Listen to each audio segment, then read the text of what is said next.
So when it comes to public speaking, there are three key aspects of being an effective public speaker. Content, that would be the information that you present. Structure, how well it's organized and developed. And your overall delivery or presentation. Those would be the skills and the techniques that you utilize to maintain the attention of your audience as you're presenting your speech. And all three are important. You want to have good content that's interesting and relevant to the audience. You also want to make sure that there's a logical development to the information so the audience can follow as you develop the speech and you're not going off on tangents and everything kind of connects and flows together. And you want to make sure that you're utilizing all of the available techniques when it comes to presenting the speech so that you really are doing all that you can to keep the audience into your speech and to maintain their attention throughout. Today, since we're getting to the presentation of your informative speech at the end of the week, most of you have your outlines turned in, they're done, and so now you should be practicing your delivery that you will want to execute at the end of the week when you submit your presentation. So today we're going to talk about delivery skills. And when it comes to delivering a speech effectively, there are basically 5 areas that you want to focus on. How to use your eyes effectively, how to use your voice effectively. You also want to know, and this is especially if you're speaking in person to an actual audience, you want to know how to establish and maintain a proper speaking stance. And then you also want to consider things like movement. Like, do I have to stay in the same spot? Is it okay to walk around when I'm delivering the speech? And also we want to consider gestures or getting our hands involved in the presentation to accentuate the points that we're making. So when it comes to delivery skills, we're going to look at eye contact, the vocal aspect, stance, movement, and gestures.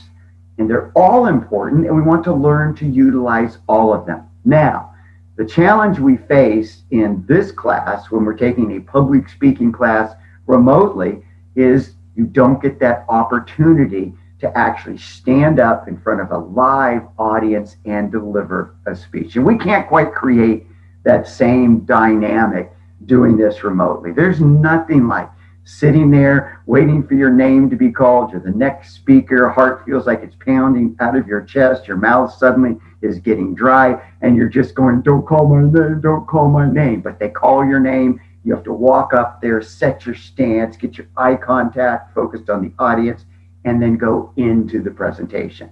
So, as I'm going over delivery techniques today in this lecture, obviously I'm going to focus on the things that you need to do to deliver a speech or give a presentation remotely, but also we'll talk about the things that you would add to your delivery if you're actually speaking in front of an audience.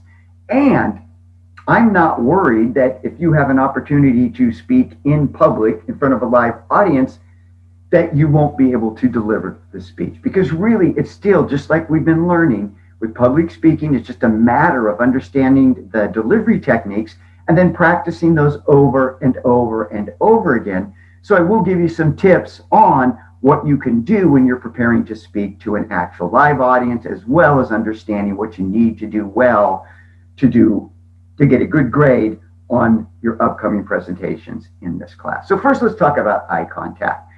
Eye contact, I think, is one of your most effective weapons as a speaker. And kind of the general rule is the more you look at your audience, the easier it is to maintain control and to keep them into the speech. So eye contact is crucial. And understand, anytime you break eye contact with the audience, you're breaking that connection that you have with the audience. So ideally, if you can give an entire presentation and you can look at the audience the entire time, that's a great skill set to have. That's why I'm a big proponent of speaking without relying on notes. And I know that sounds a little daunting, but it's really not that difficult if you really understand the technique for learning a speech. Should be based on repetition and not memorization. I never memorize speeches. And one of the reasons why is The first part of the speech will always be stronger than the last part of the speech, because when you memorize, you're just learning a section. Okay, I'll get my attention getter down. Then I'll get the rest of the intro down. Now I'll focus on main point one. Well, usually the conclusion is practice less than the other parts of the speech. So I'm real big on, when you are practicing your delivery each time, you want to go through the entire speech. And I've also been doing this long enough that I understand that just repeating your speech over and over and over again is a much better way to learn the speech as opposed to memorization. That's why you never hear me say, okay, you need to have your speeches memorized. No, you need to overlearn your speech, because what happens? That constant repetition, that's why if you simply practice your speech 3 times a day out loud a week before the presentation, you're going to have your speech down well, just because of that constant repetition. And what that repetition does, it kind of puts all that information, I kind of liken it to, if you look at your brain as having a desktop, that repetition puts all that information on the desktop. So I have quick access to that information. So if you just remember, repetition is the key to retention. And so I don't have to memorize my speech. I just practice it over and over and over and over again, till suddenly I can get through the entire speech without being dependent on my outline. That is the best way to prepare for a presentation. Now, when you're speaking remotely, in terms of eye contact, it's a little more challenging, because you're not looking at people. You're actually looking at that little dot that's right on the top of your laptop, or that camera lens that's on your phone. That's your audience. That's where your eyes need to be when you're speaking. And with some of you, I noticed with the critic speech, you kind of had it dialed in, where you learned that if I just move back a little bit, now I can kind of cheat a little, where it looks like I'm looking into the camera, but I'm actually looking at the screen, and I could read my speech. And I don't mind that, right? I don't mind for this class, while we're doing it remotely, if you finagle a way to get your outline set, kind of like a teleprompter, and you're actually looking at the outline and we can't tell. But what some of you did, and you're all learning, so I don't expect you guys to be professionals, right? This is something we should just get better and better as we go from one speech to the next. But with some of you, while you had that eye contact seemingly dialed in, we could tell just by the lack of vocal variety in your voice that you were reading your speech.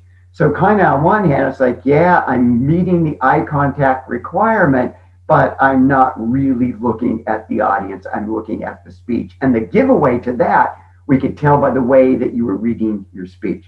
Lack of vocal variety, not real conversational and personable. So realize that if you do that for your speech, and you have it set so I can look at the outline, but it looks like I'm looking right into the camera lens, so I have that eye contact with those who are watching, still utilize your voice so it sounds like you're having a conversation. So rather than, and now for my next point, I will focus on what I think is real important in this speech. Now, you just wonder, and so for my next point, what I want to focus on is something that I think that you're really going to enjoy about this particular topic. So I just use my voice so I sound more conversational, more personable, but I still have that eye contact dialed in. Now, completely different if you're actually giving a speech in front of an audience. And so there, yes, you want a high degree of eye contact, so you're looking out at the audience more than anywhere else. But because you can actually see everybody in the audience, you want to use what I call the roving technique in order to maintain eye contact with your audience throughout the entire speech. And all the roving technique means is, when I'm presenting the speech, I'm going to deliver a phrase to a person, phrase to a person, phrase to a person. So essentially, I'm roving from one person to the next person to the next person, and I'm working the room. And this works really well in the classroom because, you know, lights are on, everything's well lit, you can see everybody in the audience. Now, if you were in a big auditorium, you're up on the stage, you're talking to a big audience, but the lights are low in the audience, so it's really hard to actually see anyone. I still want to create that illusion of making momentary eye contact with each person in the audience. And so I'm just looking at a spot where people are, another spot where people are, another spot where people are. So again, kind of like what we're doing remotely, we're creating that illusion of making eye contact with the viewers. You would do the same thing if you're speaking to a large audience, but the difference would be if I'm actually speaking to the large audience in person, now I'm actually going to look at spots. If I'm doing it remotely, obviously I'm always looking into the camera lens. And a great way to start a speech, and you can do this when you're speaking remotely, is to always use your eye contact to establish your presence as a speaker even before you open your mouth and deliver the opening line. So for example, let's say that I'm speaking to a larger crowd in an auditorium. So when I walk up on the stage, before I begin, I'm first going to establish my stance as a speaker, and I'll show you how to do that a little bit later in today's lecture. But I set my stance, then, even before I say that first line, I'm going to look out into the audience, and I'm going to try to get eye contact with one person, a second person, and then I'll look to that third spot, and then I start with my speech. All right? So for you, obviously, you're not going to look at imaginary people when you're doing this remotely, but you can kind of delay the start. And I've mentioned this in my comments to some of you. Don't jump right into the speech. Some of you, as soon as your hand comes off record, you're starting. And so you jump right into the speech. It doesn't give you a chance to establish your presence as a speaker. So when you're doing this remotely, hit record and then look into that camera and just in your head, 1001, 1002, and then open with your attention getter. That's a great way to kind of establish your presence as a speaker. Let the audience see you first, then we go into the presentation. So with eye contact, you want to make sure that even before you begin speaking, you look at the audience first. I have their attention with my eyes, then I go into that opening line. Now, the roving technique works really well in the classroom. Same deal. I get up in front of the class. I'm giving my presentation, right? I set my stance. I look at one person, another person, and on that third person, I go right into my opening. So again, it's kind of the same thing. 1001, 1002. As I was walking through the streets of China and then I go into my presentation. So eye contact, one of your best weapons to use as a speaker, especially to keep the audience into the presentation. And then another really cool feature about eye contact when you're speaking to an actual audience, you get to see everyone. So you get to see all the reactions and you can kind of feed off that. You know, if I get someone and they're kind of nodding their head like this, I get pumped. It's like, okay, at least one person likes what I'm talking about. So I kind of pick up the energy even more. If I notice that there's a student that maybe isn't into the speech, you know, maybe I've got, you know, someone who's kind of looking down at their cell phone, kind of under their desk, they're looking down. So I can use my eyes just to bring that person back into the presentation. So I'll just focus my eye contact on that individual and keep speaking to that individual. And sooner or later, that person's going to pop their head up to see what's going on. And then it's like, oh crap, he's looking at me. I'm busted. But nothing's said, right? I just got a little smile. Okay, gotcha, back in. So I've used my eye contact to bring in a wayward audience member. So always remember that when you're speaking, be mindful of how people are reacting. If you see someone who's not really into your speech, you know, the other thing is watch for the head nods if you're speaking in class. You know, that person, and they're not trying to sleep during your speech. You know, it could be they worked the graveyard shift. Now they're in the classroom. And so you're up there speaking, and then you kind of see the head nods.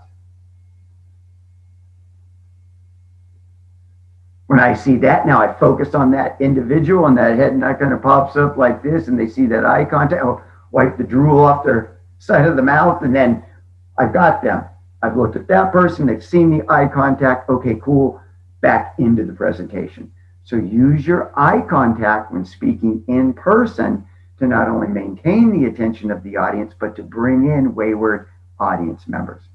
The second technique that you really want to focus on when it comes to public speaking is to use your voice effectively. And that means controlling your rate of speaking and utilizing lots of vocal variety.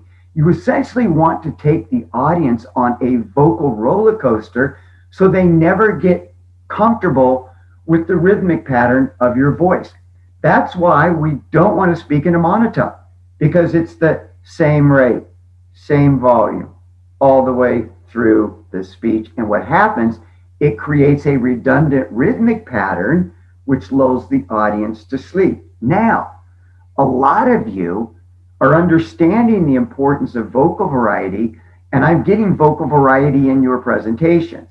But what I'm seeing is I'm getting vocal variety within each of the sentences, but I'm not getting a lot of vocal variety as we go from sentence to sentence. So you want to make sure, in fact, a good rule to follow, if you really want to use your voice effectively to keep the audience into your speech, every third sentence should sound different from the previous two. So you don't want every line to sound the same, every line to sound the same, every line to sound the same. Even if there's kind of a nice vocal pattern in each of the lines, still you want to break out of that redundant rhythmic pattern. So that means every third line, I'm either going to slow down, soften my tone, or I'm going to pick up the rate and pick up the volume. So a good way to incorporate vocal variety, just pretend when you're speaking, you have a little knob that controls your volume, how loud or how soft you speak. And you also have a knob over here for your rate, how fast you're going to speak or how slow you speak. And you just want to constantly twist those knobs all the way through the presentation. Don't let your audience get comfortable with your rhythmic pattern. And again, if you're speaking in person, and if you feel like you're kind of losing the audience, not seeing a lot of eye contact, just pause mid-sentence and hold that pause for 1001, 1002, 1003, and all of a sudden you'll see the heads pop up and look at you. Oh, did I miss something? So anytime you want to just snap the audience back to attention, just pause. Wait till you get people looking and then go into the presentation. And don't be afraid to use pauses when you're speaking in public. Pauses are great. They give the audience time to take in your words. You can also use pauses effectively to create vocal variety by just switching where you put a pause in a phrase, sometimes earlier in the phrase, sometimes in the middle, sometimes a little bit later, and then following the pause, soften your tone and slow your rate down. Great way to incorporate vocal variety into the presentation. The other thing that I like about pauses, and this is especially when you're speaking in front of an audience, if the audience is used to me using pauses, that also gives me more time to get out of what I call dilemmas in a speech. And this happens to everyone, especially if you really get to the point where you can give a presentation without relying on your notes. Because so much of this is concentration. And so this happens to me all the time too in the classroom. I'll be talking about a particular point, and then I'll forget for a second, wait, where was I going with this actual point? But instead of panicking, right, breaking my eye contact with the audience and getting flustered, I just hold my eye contact on the audience and pause. Figure out where I want to go next. And as long as I don't break that eye contact, audience won't know that you have no idea what that next line is. So it's good to work pauses into your normal delivery style. So that way, if you need a second or two to figure out what you want to say next in the speech, as long as you hold the pause and don't break your eye contact, audience will not have a clue. So remember, when it comes to vocal variety, don't forget to incorporate pauses, also along with changing up your rate and your volume. The next thing that I want to talk about is, and this is especially true if you're speaking in front of an audience, but also for this class, a few of you, you've given some of your presentations standing, and that is great, but you want to make sure that you know how to establish a proper stance. Now, I've got a little video on setting a stance for public speaking that I'm going to add to the end of this lecture. But basically, what I'm going to tell you in that little segment is when it comes to setting up a proper public speaking stance, a couple things that you want to consider. One, when you set your stance, you always want your feet same width as your shoulders. So you want a nice balanced stance. You don't want your stance too wide. That just makes you shorter, shrinks your height, and it looks a little bit weird. And you don't want your feet together because then you're kind of like swaying in the wind. So in terms of a proper speech stance, feet same width as your shoulders. Then, real important, make sure you balance your weight evenly on each leg. Mistake that a lot of speakers make with their stance, they get up there, they set their stance, but they have all their weight on one leg or the other. And then after about a minute, one of two things will happen. Your leg falls asleep and then you tip over, or what most of us do, starts to fall asleep. So what do? We shift the weight to our other leg. Usually what creates a swaying motion when someone's up giving a speech is they're not balancing their weight evenly on each leg. So they're just rocking from side to side. You prevent that by making sure that your weight is evenly distributed in both of your legs. And then you want to make sure too that you kind of sit down in your stance. What I mean by that is kind of focus your weight back on your heels rather than on the balls of your feet. You get that weight kind of moving forward. Then when you're speaking, you get all that extra adrenaline. And then what happens, you start bouncing up on your toes. You almost look like one of those Pentecostal preachers. And I'll say unto you, prevent that by making sure you sit down in your stance, keep your weight on your heels. So you've got a nice, firm stance, weight evenly balanced. Now, the next thing is movement. Like, do I need to stay in that position or is it okay to move? Here's the basic rule on movement when it comes to public speaking. If movement is purposeful, then it's cool to move. But if it's just random movement, that just creates a distraction. And so what I mean by that is you want to make sure that you control your stance. And if you decide to move or walk to another spot on the stage when you're speaking, you want to do that when it's a good time to move. So with movement and public speaking, the best time to move is always when you go from one section to the next. Like when you go from your introduction into your first main point, that's a good time to move in a speech. Another time to move or walk to another position when you're giving a presentation. So on your transitions, when you go from one point to the next, if you move and actually take a couple steps to another position, you're physically demonstrating the fact that we're moving from one section to the next. And if you want to see an example of that movement, when we get to the persuasive speeches, on the sample speeches, make sure you check out the video by Tyler Tuilau. He does a persuasive speech, but he incorporates what we call the speaker's triangle. That's just a little method that guides your movement when you're giving a presentation and you're moving on the transitions. So movement is good in a speech if there's a reason to move. Another great time to move. And sometimes it may be that you're speaking from behind a podium. So if that's the case, unless you have a mic on that's connected to you, that's wireless, if you move, the audience won't be able to hear you. So sometimes you can't move. You're staying right behind the podium. But even if you're behind the podium and you think that if I move out from the podium, I can project my voice so the audience can still hear me, nice little touch at the end of the speech. Once you get to your conclusion and you start with the preview, just kind of move around to the side of the podium. Now you're a little bit closer to the audience. What I would teach you in the classroom, if we're using the speaker's triangle for movement, what we're actually going to do with our movement is we're going to move closer and closer to the audience. So when it comes to movement, you never want to move backwards. You always want to work closer and closer. You should always be closer to the audience at the end of the speech than you were at the beginning, unless, of course, you can't move because you're speaking from behind a podium. So movement is good, but it must be purposeful. We don't want constant swaying and moving and all kinds of random motion because that creates a distraction. Then the final thing, and probably the more challenging aspect of public speaking, is to figure out what you're going to do with your hands when you're giving a presentation, and that's what we would call gestures. And some of you have gestured with your presentation when you're delivering your speech online, and that's fine. It's just harder to do remotely because see, I don't have much room to gesture. And an important rule about gesturing is I don't want my hands to ever get above my shoulders. So I never want my hands in front of my face, in my hair, if I'm wearing glasses, playing with my glasses, scratching the side of my face, hands away from the face. So when it comes to gestures, don't let your hands get above your shoulders. But still, that doesn't give me a lot of room to gesture. So it's a little bit different depending on the style that you're going to use when you deliver your speech.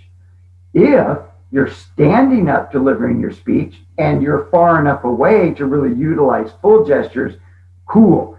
And for those of you that I've mentioned need to pick up the energy a little bit more, and I don't quite know how to explain it, but I just know it's true. If you get your hands more involved, the more you use gestures, the more energetic your delivery becomes.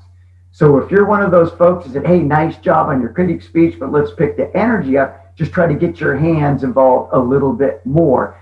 And in terms of gestures, as far as where to gesture, where not to gesture, just think of a rectangle that's in front of your body that starts at your shoulders, goes all the way down to your waist.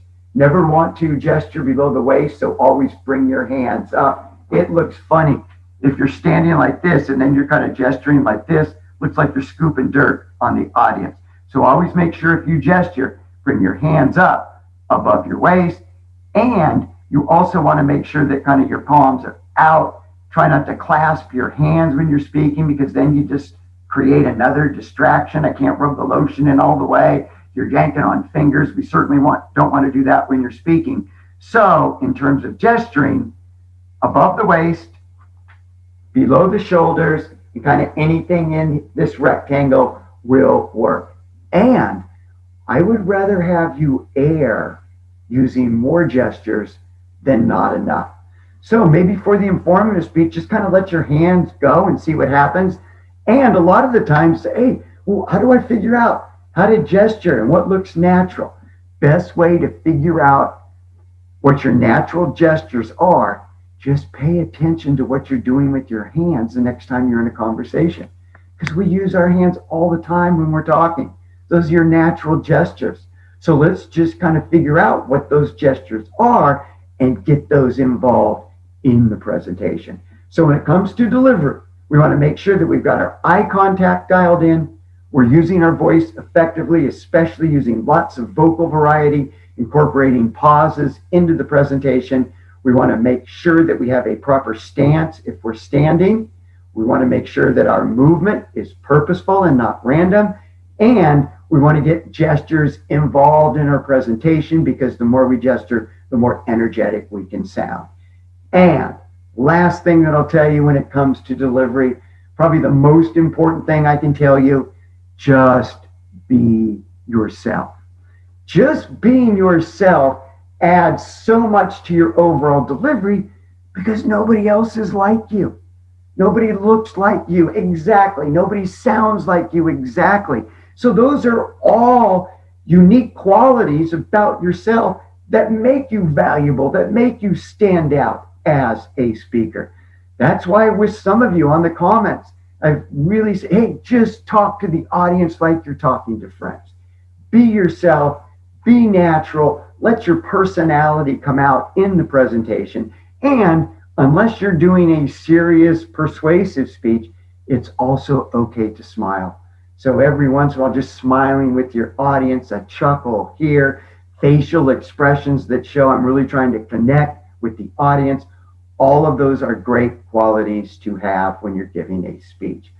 And for the next two presentations, for the informative speech and the persuasive speech, for both those presentations, in order to get an A for the class at the end of the semester, and remember, up to this point, getting that A is all about how well you accomplish your goals, how hard you work to accomplish those goals you set at the start of the semester. But also, in order to get an A, I want to make sure that you are mastering the student learning outcomes for this class. And one of those is to learn how to practice effectively. If you want to show me that you practice your speech and practice your speech effectively, then in the presentation of the informative speech and the presentation of the persuasive speech, I want your eyes on the camera at least 50% of the time.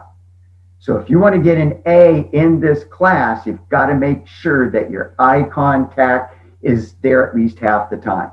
So, and that's not bad. That means half the time I can kind of glance down, see the next line. Also, too, when it comes to eye contact, don't break your eye contact unless there's a reason to do so. I've noticed with a few of you, you're speaking and then you kind of look up off to the side, right? Kind of look over here, right? So I know you're not looking at your notes. So you want to make sure that you never break eye contact with the audience unless there's a reason to do so. So when you're giving your presentation, the only reason that you wouldn't be looking at the camera is if you're taking a second to glance at your notes.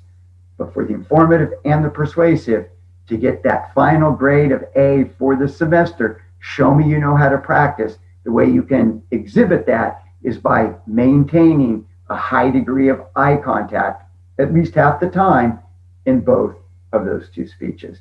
Because really what I want out of you for this class is for you to accomplish your goals. I also want you to understand the importance of practice when it comes to public speaking. And again, I've said that before and I'll say it again.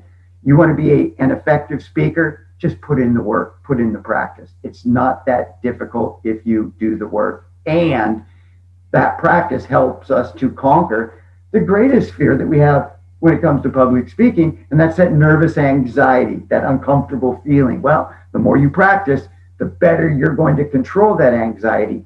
Prove it to me by making sure that you're looking at the camera at least half the time. And then the other thing I want to make sure you get out of this class is you know how to put an academic speech outline together that's completely structured, has all the source citations in completely.